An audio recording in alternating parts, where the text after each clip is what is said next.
আমরা আসলে এখানে খুব একটা স্পেস পাচ্ছে না আমাদের পার্শ্ববর্তী দেশ। আমরা যেভাবে তৎপর আছি, আমরা যেভাবে কাজ করছি, আমাদেরকে এলাকার লোকজন খুব সহায়তা করছে।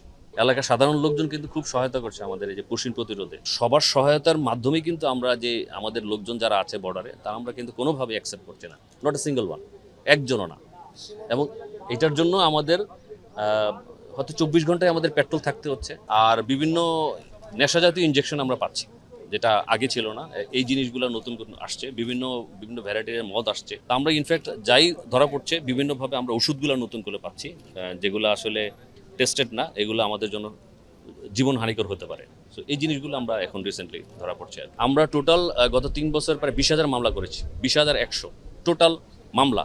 অপারেশন হয়েছে কিন্তু আরও অনেক বেশি। 20,000 অপারেশনের মধ্যে, মামলার মধ্যে আমরা আসামি প্রায় 526 জন আসামি ধরেছি আমরা। তো এর মাধ্যমে যে আসামি যারা ধরা পড়লো তাদের তদন্ত করে কিন্তু আরও লোকজন এটার সাথে আসবে, যে তাদের আর অ্যাসোসিয়েট কারা ছিল।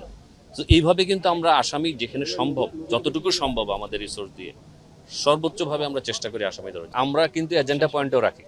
আমাদের এই যে বাইলেটারাল যে মিটিংগুলো হয় পার্শ্ববর্তী দেশের সাথে, সেখানে কিন্তু আপনার হচ্ছে sector commander level, battalion commander level এবং region commander level, DG level বিভিন্ন মিটিংগুলো হয় আমাদের আমাদের ভারতের সাথে। আমরা প্রত্যেকটা মিটিংয়েই কিন্তু আমরা একটা তালিকা দিই যে কোথায় কোথায় কী অবস্থা, কোথায় কোথায় আমরা সাসপেক্ট করছি যে ওই এলাকার থেকে আসতেছে, কী ধরনের মাদক আসতেছে, সেই তালিকা কিন্তু আমরা পার্শ্ববর্তী দেশকে দিই। এবং এটা কমন এজেন্ডা পয়েন্ট হিসেবে কিন্তু আমাদের থাকে যে কোনো মিটিংয়ে। তো আমরা আমাদের ডিপ্লোম্যাটিক চ্যানেলের প্রচেষ্টা যেমন চালিয়ে যাচ্ছি, আমার গ্রাউন্ডেও একইভাবে আমরা অপারেশন কন্টিনিউ করবো ইনশাআল্লাহ।